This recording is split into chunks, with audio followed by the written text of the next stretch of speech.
Iran ನೌಕಾನೆಲೆ ಮೇಲೆ Israel ಮಾರಕ ದಾಳಿಯನ್ನ ನಡೆಸ್ತಾ ಇದೆ. ಇರಾನ್ ನೌಕಾನೆಲೆ ಬಂದರ್ ಅಬ್ಬಾಸ್ ಮೇಲೆ ಅಟ್ಯಾಕ್ ಅನ್ನ ಮಾಡ್ತಾ ಇದೆ. ಇರಾನ್ ನೌಕಾನೆಲೆ ಮೇಲೆ ಇಸ್ರೇಲ್ ಮಾರಕ ದಾಳಿ. ಇರಾನ್ನ ನೌಕಾನೆಲೆ ಬಂದರ್ ಅಬ್ಬಾಸ್ ಮೇಲೆ ಅಟ್ಯಾಕ್ ಅನ್ನ ಮಾಡ್ತಾ ಇದೆ. ಅಟ್ಯಾಕ್ ಬಳಿಕ ಹಾರ್ಮುಜ್ ಜಲಸಂಧಿಯಲ್ಲಿ ದಟ್ಟ ಹೊಗೆ ಆವರಿಸಿಕೊಳ್ತಾ ಇರುವಂತದ್ದು. ಇರಾನ್ ಮೇಲೆ ಅಮೆರಿಕ ಇಸ್ರೇಲ್ ಜಂಟಿ ದಾಳಿಯನ್ನು ನಡೆಸ್ತಾ ಇದೆ. ಕಳೆದ 10 ದಿನದಿಂದ ದಾಳಿ ಪ್ರತಿದಾಳಿ ಮುಂದುವರಿಕೆ. ಇದರ ನಡುವೆ ಇರಾನ್ ನಾಯಕನಾಗಿ ಮುಜ್ತಬಾ ಆಯ್ಕೆಗೆ ಅಮೆರಿಕ ಅಧ್ಯಕ್ಷ ಟ್ರಂಪ್ ಕೆಂಡವನ್ನ ಕಾರ್ತಾ ಇರುವಂತದ್ದು. ಇರಾನ್ಗೆ ಪಾಠ ಕಲಿಸುವುದಾಗಿ ಮೊದಲಿನಿಂದಲೂ ಟ್ರಂಪ್ ಹೇಳ್ತಾ ಬರ್ತಾ ಇದ್ದಾರೆ. ಇದರ ಜೊತೆ ಮದರ್ ಆಫ್ ಆಲ್ ಬಾಂಬ್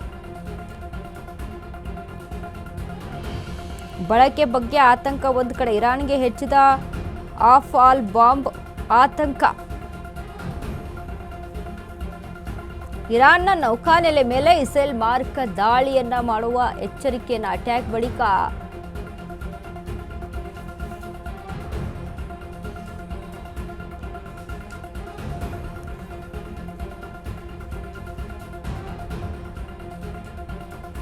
ದಾಳಿ ಪ್ರತಿದಾಳಿಗಳು ನಡೀತಾ ಇರುವಂತದ್ದು.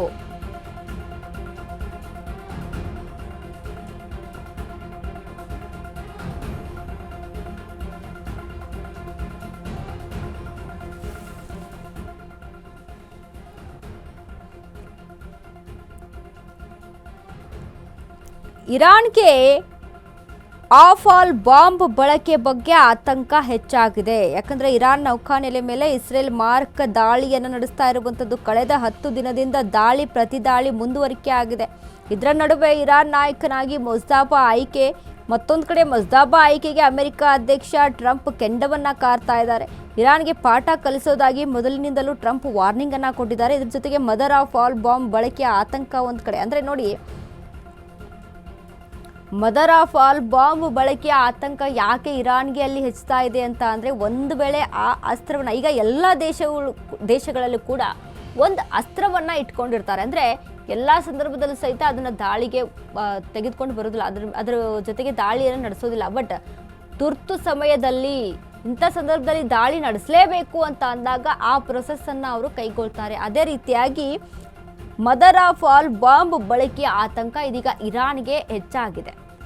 ಇದರ ನಡುವೆ ನೋಡಿ, ಮುಜ್ತಬಾ ಪದಗ್ರಹಣ ಒಂದು ಕಡೆ, ಅದನ್ನ ಟಾರ್ಗೆಟ್ ಮಾಡಿ ಹೊಡೆಯೋದಿಲ್ಲ ಇಸ್ರೇಲ್ ಮತ್ತು ಅಮೆರಿಕ ಅನ್ನುವಂಥ ಗ್ಯಾರಂಟಿ ಏನಿದೆ ಇರಾನ್ಗೆ.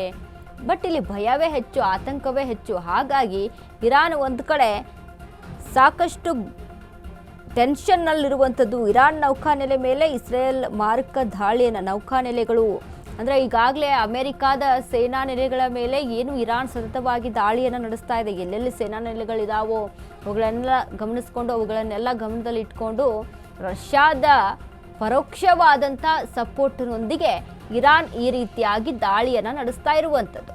ಸೊ ಇದರಲ್ಲಿ ಇಸ್ರೇಲ್ ಏನು ಮಾಡ್ತಾ ಇದೆ, ಇರಾನ್ನ ನೌಕಾನೆಲೆಗಳ ಮೇಲೆ ಮಾರಕವಾದಂಥ ಪ್ರತಿದಾಳಿಯನ್ನು ನಡೆಸ್ತಾ ಇದೆ. ಇದು ಒಂದು ರೀತಿಯಾಗಿ ಎಲ್ಲ ಕಡೆಯಿಂದ ಸಾಕಷ್ಟು ಹೊಡೆತವನ್ನು ತಂದುಕೊಳ್ಳುವಂಥ ವಿಚಾರ. ಇಲ್ಲಿ ಸತತವಾಗಿ 10 ದಿನಗಳಿಂದ ದಾಳಿ ಮತ್ತು ಪ್ರತಿದಾಳಿ ಮುಂದುವರೆದಿರುವಂಥದ್ದು. ಇದನ್ನೆಲ್ಲ ಗಮನಿಸ್ತಾ ಹೋದರೆ ಇರಾನ್ಗೆ ಸಾಕಷ್ಟು ಹೊಡೆತ ಬಿದ್ದಿದೆ.